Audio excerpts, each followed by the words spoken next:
Hello दोस्तों, आप सभी का बहुत बहुत स्वागत है हमारे YouTube channel HP knowledge for में। दोस्तों, आज की इस वीडियो में हम वर्ड बॉय एवं वर्ड आया के एग्जाम में पूछे जाने वाले सामान्य हिंदी से संबंधित जो भी क्वेश्चन आए हुए थे उन सभी का सटीक एवं सही आंसर देंगे।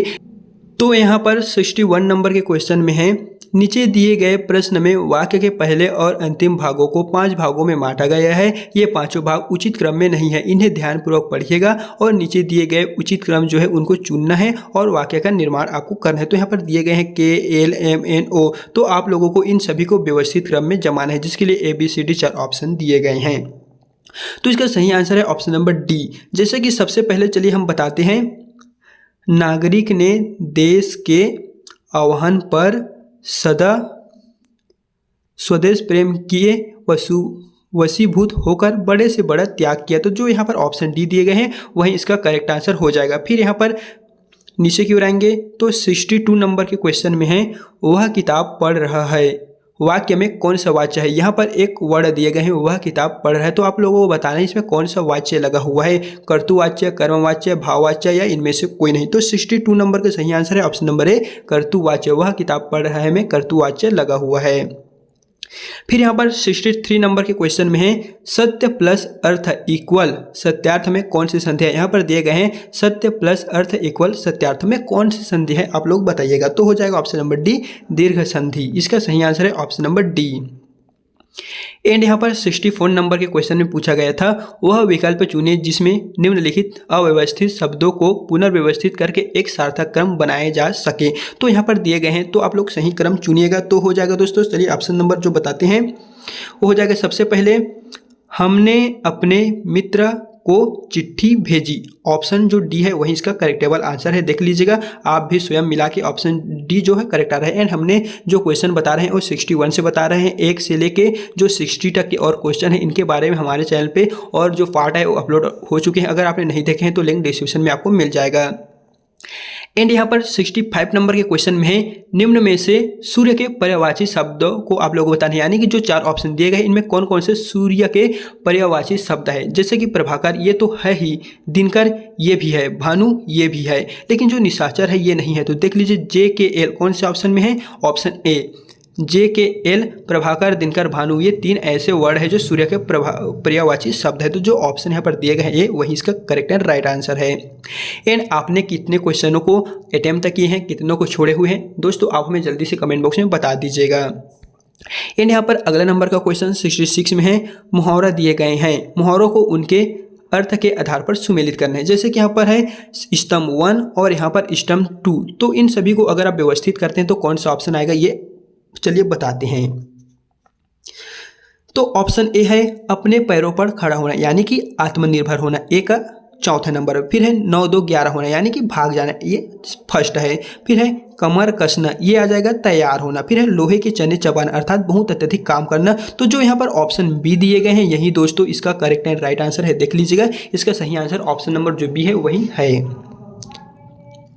फिर यहाँ से अगर आप नीचे की ओर आते हैं तो 67 नंबर और 68 नंबर में पूछा गया है। पहले 67 नंबर में है, पुस्तकालय शब्द किस समाज का उदाहरण है। तो पुस्तकालय शब्द हो जाएगा ऑप्शन नंबर बी, तत्पुरुष समाज। पुस्तकालय शब्द तत्पुरुष समाज का एग्जाम्पल है। फिर यहाँ पर अगला प्रश्न है, 9 ग्रह में कौन सा समास लगा हुआ है। 9 ग्रह दोस्तों आप लोग बताइएगा, हमने आपको जब ऑनलाइन क्लास हमारे चैनल पे चल रहा था तो वहाँ पर बताए थे कि जहाँ पर भी नंबर जैसा काउंट होता है 1 2 3 4, तो वहाँ पर आपको क्या समास मानना है, वो द्विगु समास। नंबर यहाँ पर काउंट हो रहा है, 9 आ रहा है, तो ये हो जाएगा ऑप्शन नंबर सी, द्विगु समास। ये ऐसे क्वेश्चन है जो हमारे चैनल पे जब हम ऑनलाइन क्लास दे रहे थे तो वहाँ पर पूछा गया था। फिर चलिए दोस्तों यहाँ से हम 69 नंबर के क्वेश्चन की ओर आते हैं। तो यहाँ पर फिर से पूछा जा रहा है, अर्थ के आधार पर सही वाक्य भेद चुनना है। 4 ऑप्शन दिए गए हैं, तो 69 नंबर का सही आंसर है ऑप्शन नंबर डी, JM, प्रश्नवाचक वाक्य, विस्मय आदि बोधक वाक्य। ये जो ऐसे वाक्य हैं जो अर्थ के आधार पर सही वाक्य भेद कर रहे हैं। तो ऑप्शन जो यहाँ पर JM दिए गए हैं यही इसका करेक्ट आंसर है। फिर दोस्तों यहाँ पर अगला नंबर का प्रश्न है, अकर्मक क्रिया वाला वाक्य है। अकर्मक क्रिया वाला, वह फुटबॉल खेल रहा है, लड़की रस्सी को ऐंठता है, वह पुस्तक पढ़ है। लेकिन जो पक्षी उड़ते हैं ये अकर्मक, यानी कि इन तीनों से अलग है। तो ऑप्शन जो डी है वही इसका करेक्ट आंसर हो जाएगा। एंड बता दें, हम जो क्वेश्चन बता रहे हैं वो सभी के सभी संभावित प्रश्नों का उत्तर है। जब आपकी ओर से ऑफिशियली मॉडल आंसर की जारी होगा तो उसे ही आपको प्रमाणिक मानना है, एंड जैसे ही जारी होता है तो इस चैनल के माध्यम से आपको सबसे पहले अपडेट मिल जाएगा। फिर यहाँ पर 71 नंबर के क्वेश्चन में पूछा गया था, जिन दो वर्णों में संधि होती है उनमें से पहला वर्ण व्यंजन हो और दूसरा वर्ण चाहे स्वर हो चाहे व्यंजन हो, तो उनकी जो संधि होगी वो क्या कहलाएगी? तो हो जाएगा ऑप्शन नंबर बी, व्यंजन संधि। ऑप्शन जो बी दिए गए हैं वही दोस्तों इसका सही और राइट आंसर हो जाएगा। फिर यहाँ पर 72 नंबर के क्वेश्चन में है, नीचे दिए गए अभिकथन जैसे कि कारण और कथन वाला क्वेश्चन दिए गए हैं। अभिकथन है, श्रद्धा का कारण निर्दिष्ट और ज्ञात होता है। तर्क है, क्योंकि श्रद्धा में दृष्टि पहले कर्म पर से होती हुई श्रद्धेय तक पहुंचती है। तो दोस्तों यहाँ पर बताना है ABCD 4 कूट दिए गए हैं, जिसका करेक्ट आंसर क्या होगा?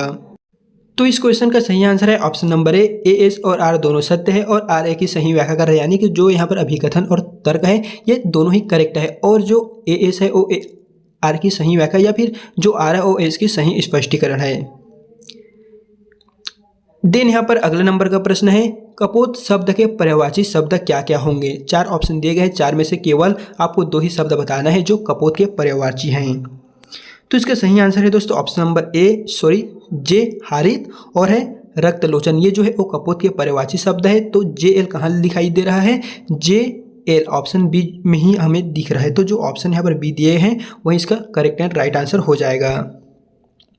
फिर अब हम बढ़ते हैं 74 नंबर की क्वेश्चन की ओर, जहाँ पर है अंधेरे में तीर चलाना मुहावरे का सही अर्थ क्या होगा? अंधेरे में तीर चलाना, इसका अर्थ होता है अनुमान से काम करना। अंधेरे में तीर चलाना का सही अर्थ हो जाएगा ऑप्शन जो डी है वही इसका करेक्ट एंड राइट आंसर है। फिर यहाँ पर दोस्तों अगले नंबर के प्रश्न में है, निम्नलिखित में से वर्तनी की दृष्टि से शुद्ध शब्द है। शुद्ध शब्दों की आपकी पहचान करना है। तो हो जाएगा L और M। आशीर्वाद, अतिथि, ये जो ऐसे शब्द है जो वर्तनी की दृष्टि से शुद्ध है। देख लीजिएगा यहाँ पर आशीर्वाद और अतिथि इसका करेक्ट आंसर हो जाएगा। देन दोस्तों यहाँ पर 76 नंबर के क्वेश्चन में है, सही विलोम शब्द का मिलान कीजिए। कॉलम 1 में शब्द दिए गए हैं और कॉलम 2 में भी कुछ यहाँ पर शब्द प्रोवाइड किए गए हैं। तो आप लोगों को कॉलम 1 का कॉलम 2 से मिलान करना है। तो चलिए मिलान करके बताते हैं कौन सा ऑप्शन सही हो रहा है। तो पहला है अधम, ये आ जाएगा। तीसरे नंबर पे उत्तम, फिर है अध, ये आ जाएगा। सेकंड नंबर पे इति, फिर है अज्ञा, ये आ जाएगा। चौथे नंबर पे विज्ञा, अर्वाचीन, ये आ जाएगा प्राचीन। यहाँ पर देख सकते हैं नाम से ही हमें स्पष्ट हो रहा है। तो जो ऑप्शन यहाँ पर बी दिए गए हैं वहीं 76 नंबर के क्वेश्चन का करेक्ट आंसर हो जाएगा ऑप्शन 76 का बी। यानी दोस्तों आपने क्वेश्चन में कितने क्वेश्चनों को सही किए हैं एग्जाम में वो भी आप हमें कमेंट बॉक्स में बताते चलिएगा, ताकि हम आपके लिए जो कट ऑफ होगा उस पर नए वीडियो जो ST SC OBC और जनरल कैटेगरी वाले हैं उन पर नए कट ऑफ जो है वो हम तैयार कर सके। तो यहाँ पर हमने जो 76 नंबर का क्वेश्चन है वो जान लिए हैं। अब बारी आती है 77 नंबर की। तो 77 नंबर के क्वेश्चन में पूछा जा रहा है, शिक्षक ने छात्रों को पढ़ाया, इस वाक्य में प्रयुक्त यहाँ पर को है, को किस कारक की विभक्ति की गई? यहाँ पर शिक्षक ने छात्रों को पढ़ाया तो को जो शब्द है उसमें किस कारक की विभक्ति की गई है? तो इसका सही आंसर है ऑप्शन नंबर ए, कर्म कारक। शिक्षक ने छात्रों को पढ़ाया तो वे अपने कर्म कर रहे हैं। ऑप्शन जो ए दिए हैं वही इसका करेक्ट आंसर है। फिर 79 नंबर के क्वेश्चन में है, हिंदी वर्णमाला के अनुसार ओष्ठ्य वर्ण वाले व्यंजनों का सही क्रम बताइए। कौन कौन से ओष्ठ्य वर्ण है और जो व्यंजनों के आधार पर सही क्रम में है उन्हीं को आप लोगों को बताना है। तो हो जाएगा, चलिए दोस्तों बताते हैं। ऑप्शन नंबर पहले हो जाएगा प, फ, ब और भ, फिर उसके पश्चात एम। तो जो यहाँ पर ऑप्शन आपको बी दिए गए हैं वहीं इसका करेक्ट एंड राइट आंसर हो जाएगा। फिर अब हम बढ़ते हैं 78 नंबर की क्वेश्चन की ओर, जहां पर 78 नंबर के क्वेश्चन में है, सही वाक्य का निर्माण कीजिए। जहां पर वाक्य दिए गए हैं, वाक्य को 5 भागों में विभक्त किए गए हैं, उन्हें सही क्रम में जमाते हुए विकल्प को चुनिए। यानी दोस्तों ये जो शब्द दिए गए हैं वो एक ही वर्ड है लेकिन सभी को अलग अलग करके 5 भाग में डिवाइड करते हैं। तो सभी को आप एक वर्ड में जोड़िए और कौन पहले आएगा ये आप हमें बता दीजिएगा। तो इसके चलिए बताते हैं करेक्ट आंसर क्या है।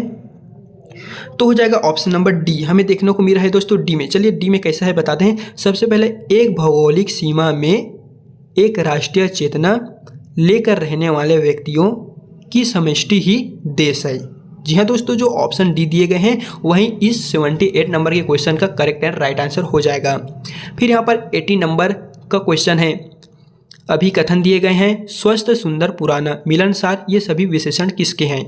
सॉरी दोस्तों, ये सभी विशेषण हैं। स्वस्थ, सुंदर, पुराना, मिलनसार। फिर तर्क है, ये किसी संज्ञा या सर्वनाम की विशेषता बताने वाले शब्द है। तो आप लोग बताइए, A B C D 4 option दिए गए हैं, तो इसका करेक्ट आंसर क्या है? तो हो जाएगा दोस्तों ऑप्शन नंबर ए। जैसे कि ए में दिए गए ए और आर दोनों सत्य है, अभिकथन, तर्क, ये दोनों के दोनों करेक्ट है, लेकिन जो आर है वो एस की सही व्याख्या है। जो यहाँ पर दिए गए हैं तर्क, वो अभिकथन की सही स्पष्टीकरण कर रहे हैं। तो जो यहाँ पर ऑप्शन ए दिए गए हैं वही 80 नंबर के क्वेश्चन का सही आंसर है। इस तरह दोस्तों हमने आपको जो भी हिंदी से क्वेश्चन आए हुए थे 61 से लेके 80 तक के, उन सभी के बारे में कंप्लीटली डिटेल कर दिए हैं। एंड अगर हमने किसी क्वेश्चन के आंसर को दोस्तों गलत बता दिए होंगे तो प्लीज़ आप हमें सही आंसर कमेंट में बता दीजिएगा, ताकि हमारे द्वारा किसी भी स्टूडेंट को पढ़ते समय कोई भी प्रॉब्लम ना हो। एंड हमने जो क्वेश्चन बताए हुए हैं वो सिर्फ एक संभावित क्वेश्चन है, एक्सपेक्ट क्वेश्चन है। जब व्यापम की ओर से ऑफिशियली क्वेश्चन पेपर या फिर कहें तो क्वेश्चन पेपर का मॉडल आंसर की जारी होगा तो उसे ही दोस्तों आपको प्रमाणिक मानना है, वही सही आंसर होगा।